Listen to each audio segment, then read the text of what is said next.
का तुम्हारे कौमार्ज पर कोई अंतर नहीं पड़ेगा, तुम्हारे कुमारीपना पर कोई अंतर नहीं पड़ने वाला है, क्योंकि ये शुभ घड़ी है और ऐसे शुभ घड़ी में एक ऐसे दिव्य पुरुष का जन्म होगा जो संसार का तारनहार बनने वाला है।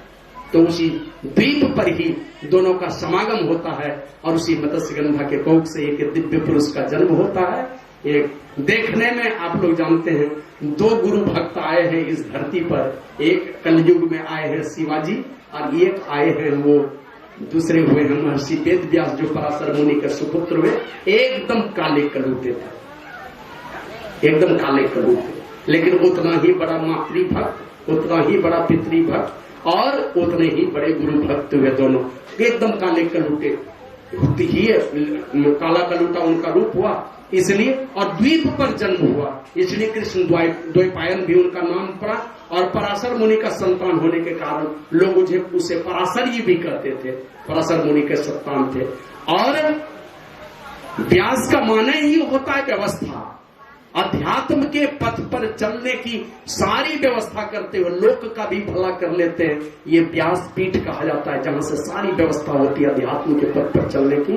और वेद का माने ही होता है ज्ञान, वेद को वेद नहीं कहते, किसको वेद कहते हैं?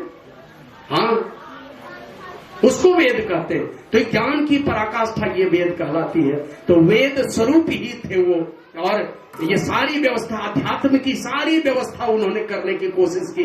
ये वेद का उन्होंने विन्यास ही कर दिया। पहले तो एक ही वेद था, उसको 4-4 भागों में बांटा, 18 पुराण की रचना कर दी, भागवत महापुराण की रचना कर दी, और भी सारे ग्रंथों की रचना उन्होंने की है। और इनकी कीर्ति को सुन करके अंतिम में सारे विद्वानों को लगा, विश्व के सारे विद्वानों को कि एक बार शास्त्रार्थ इनके भी साथ होना चाहिए। तो ईरान में वही गए थे शास्त्रार्थ करने के लिए, सारे लोगों ने इनके ज्ञान का लोहा माना, इनके विद्वता का लोहा माना। और जहां ज्ञान है सारी विद्वता वहीं पर है ना। सत्संग योग में आप लोगों ने पढ़ा होगा, देशस्था सर्व विद्याश्च, संभवतः महोपनिषद में, देशस्था सर्व विद्याश्च, देशस्था सर्व देवता, देशस्था सर्व तीर्थानि, गुरु वाक्य न लभ्यते। गुरु की बातों पर जो विश्वास करके सारे संशयों को हटाकर जो चलेंगे, इसी देश से सारी विद्या उभर करके आती है। कहीं बाहर में कोई विद्या बाहर से आती नहीं है, अंदर से ही सारी विद्या उभर करके आती है। सारे देवता इसी के अंदर से उभर करके आते हैं, और जहां सारे देवता हैं तो सारे तीर्थ भी वहीं पर है। लेकिन आवश्यकता है, मनुस्मृति का एक श्लोक है, यथा खनन खनित्रेण नरो वारी अधिगच्छति तथा गुरुगताम विद्याम शुश्रूषु अधिगच्छति। जैसे कुदाली से खोदते खोदते मनुष्य जल पा, खोदते जाइए, हो सकता है 100 फीट पर मिलेगा, 200 फीट पर मिलेगा, पानी मिलेगा जरूर। जैसे कुदाली से खोदते खोदते मनुष्य जल पाता है, उसी प्रकार गुरु की सेवा शुश्रूषा करते करते गुरु की संपूर्ण विद्या को पाता है। इस क्रम में आप लोग गुरु भक्त आरुणि की कथा सुने होंगे। कौन सा काम करने के लिए गया था? धौम्य ऋषि के आश्रम में पढ़ते थे। कौन काम करने के लिए कहा था धौम्य ऋषि ने? वो बहुत भारी काम नहीं था, एकदम साधारण सा काम था। वो यही था कि बारिश हुई है, खेत का मेड़ कहीं टूटा तो नहीं है, अड्डा तो नहीं टूटा है, जो देख के आना। तो गया है देखने, अड्डा था टूटा हुआ, सब पानी बहता चला जा रहा था। सोचा कि अगर खेत में पानी नहीं रहेगा तो कल रोपा नहीं होगा। अब मिट्टी थोड़ा सा डालते थे, क्योंकि वो तो अबोध बालक था, नाबालिग था। थोड़ी मिट्टी डाले, ए बच्चा, पानी के तेज धार में बह जाए मिट्टी। अंतिम में एक तरकीब उन्होंने लगाया, आरुणि ही अड्डे पर सो गया। जहां अड्डा टूटा था वहीं पर सो गया, अपने ही अड्डा बन गया। रात को धौम्य ऋषि लालटेन लेकर के खोजते हुए जाते हैं, कहां चला गया आरुणि। और खोज करके जब आवाज लगाते हैं खेत पर जाके, तो कहते हैं गुरुजी मैं खेत के मेड़ पर सोया हुआ हूं। वहां जाके देखते हैं उस ठंडी में वो सोया हुआ पत्थर बन चुका था, मतलब सिल्ल हो गया था शरीर, उस बच्चे का शरीर अब पानी में पड़ा हुआ है। कहा गुरुदेव अगर नहीं ऐसा करते तो सब पानी बह जाता, तो फिर कल खेती नहीं हो पाती, इसलिए कोई तरकीब नहीं दिखलाई पड़ी तो हमने ये काम किया। तो धम्म ऋषि ने उनको अपने हृदय से लगाया और आशीर्वाद दिया उनको। ये मेरे छोटे से आदेश में इतनी दृढ़ता है तुम्हारे अंदर में, यही दृढ़ता परमात्मा की भक्ति में हो जाएगी, ध्यान में हो जाएगा, और तुम्हारे अंदर से सारा वेद और वेदांत का ज्ञान स्वतः उभर करके आएगा। वेद और वेदांत का ज्ञान स्वतः उभर करके आने का मतलब ही है परमात्मा स्वरूप परमात्मा में मिलकर एक हो जाना, तभी तो सारी विद्या उभर करके आती है। सारा वेद और वेदांत का ज्ञान उभर करके आएगा और तेरे सारे दांत लोहे के हो जाएंगे, मन टूटने वाला नहीं है, सारे लोहे के हो जाएंगे और सारा वेद और वेदांत का ज्ञान उभर करके आएगा। उपमन्यु के विषय में कभी कभी हम कथा सुनाते हैं कि वही उपमन्यु, एक दिन गुरुजी पूछते हैं धम्म ऋषि, बेटे रोज इतना हट्टा कट्टा लगते हो, क्या खाते हो? कहा गुरुदेव मैं जाता हूँ भिक्षाटन करने के लिए सुबह, तो गुरु माता भेजती है तो भिक्षाटन करने जाता हूँ, और वहां से एक बार गुरु माता को लाके देता हूँ और दूसरी बार जा करके बैठ जाइए। बाद में श्री सदगुरु महाराज की जय, बैठिए ना, बैठ जाइए ना, बाद में दीजिए ना, बैठ। श्री सदगुरु महाराज की जय। तो वही कहते हैं दूसरी बार मैं जाता हूँ, क्यों बीच में बाधा डाल रहे हैं, बैठने का कारण बैठिए ना।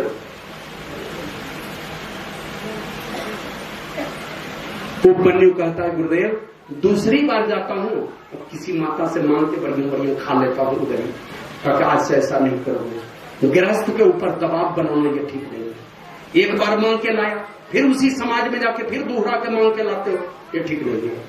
अब उनके यहाँ भोजन बचा है कि नहीं बचा है, अगर भोजन बचा भी है तो घर का कोई आदमी भूखा रहेगा तब ना तुमको देगा, मना कर दिया। अब कुछ दिनों के बाद फिर देखते हैं कि हट्टा कट्टा है, बोला बेटे अब क्या खाते हैं जो इतने हट्टे कट्टे लग रहे हो?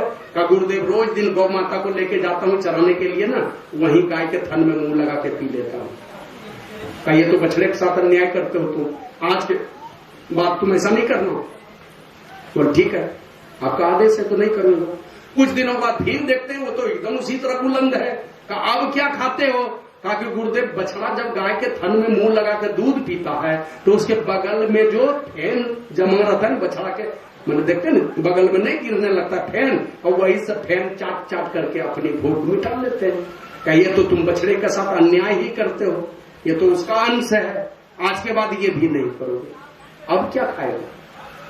फिर भी गौ चराने के लिए जाना, और गौ चराने के लिए गए, भूख के मारे क्या करेगा, बस जाके आक का पत्ता खा लिया, जानकारी नहीं थी कौन सा पत्ता है, सोचा घास फूस खा के पेट भर लेंगे किसी तरह, तो वही आक का पत्ता गलती से, आप लोग समझ रहे हैं आक, अकवन जिसको कहते हैं, अकवन का पत्ता खा लिया, हो गया अंधा। भूल से कोई नहीं खाइएगा नहीं तो अंधा हो जाइएगा। खा लिया अकवन का पत्ता, हो गया अंधा, गिर गया ये कुएं में। अब धम्म ऋषि को चिंता हुई तो खोजते खोजते घूम रहे हैं कि मेरा बेटा उपमन्यु कहाँ चला गया।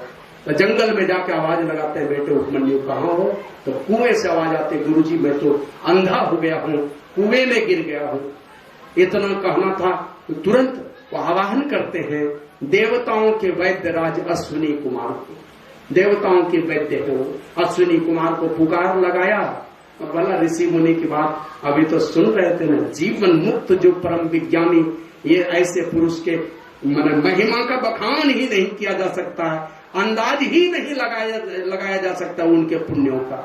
अब देखते हैं ना जो सत्य असत्य का निर्णय करने में परमहंस योगी हैं, उनके विषय कुछ था ही नहीं लगा सकेंगे कि ये पुरुष है कौन।